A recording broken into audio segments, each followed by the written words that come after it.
watching are dependent on, or almost all of you, your own personal pension investments. They have decided to subordinate the interests of the companies whose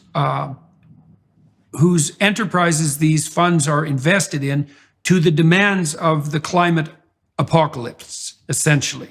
So the notion is, well, the environmental catastrophe that besets us is so severe that mere fiduciary interest, which would be growing your pension, is not sufficient.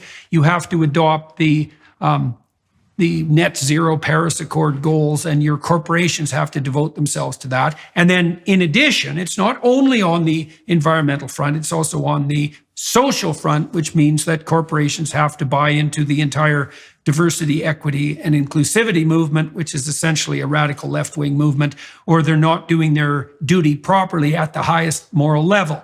Now, the problem with that is that the responsibility of investment funds is to preserve and grow the investments of the people who are, for example, going to be dependent on their pensions, and that shouldn't be subordinated to any other interest.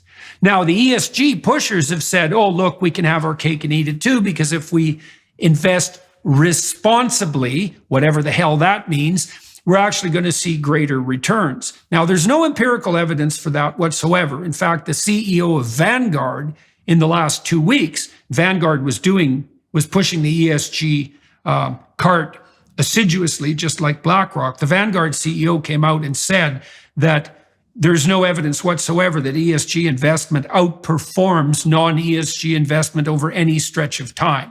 And so that whole story is starting to fall apart. But people should pay very close attention to this, because your financial future is at stake here. The ESG pushers, Vanguard, somewhat less so now, BlackRock, State Street, etc., own 25% of the biggest 500 companies in the US. These are major league players. And so the fact that they're gerrymandering their financial responsibility in a very crooked and underhanded way, aggregating the votes of all their individual shareholders into their own hands and using that to warp and dement the structure of the market, this has real world consequences for virtually everyone, well, anyone who has a pension. We might as well just go with that. And certainly many, many investors other than that. And so that's another example of this, the pathology of this proclivity to pursue unearned moral virtue. You have these great fund managers who are guilty about their crookedness. And so they're trying to atone in a false way by pretending to ally with this radical leftist narrative, which is insanely preposterous to begin with. They're doing that in a way that's destructive to the financial interests of the people they're supposed to serve. And they're doing that, well, instead of doing the hard work of actually trying to put their moral houses in order. Anyways, that was pushed back against a bit in the last week by... Now, how many Democrats were in favor of the disapproval measure? In the Senate, I think it was 2 or 3. I'm going to have to check the final vote tally. Yeah, okay. I believe there were 2 or 3 as of the moment I voted who were with us on that one. And I'm not sure about in the House of Representatives. I assume there were a small handful over there as well. But right, but there were some, which is very interesting, right? Yes. There were any. Right.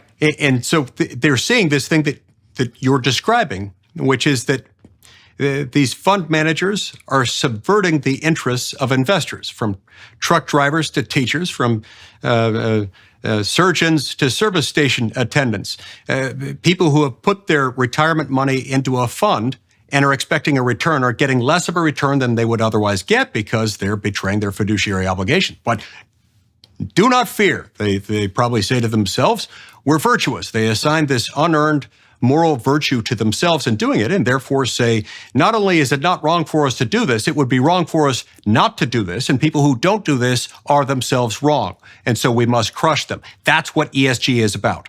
It's not just about them wanting to assign virtue to themselves, it's about wanting to crush anyone who doesn't do that. You see, because if you don't crush them, then they will beat you in the competitive race, because they understand that what they're doing is not going to make them competitive in the free marketplace of ideas.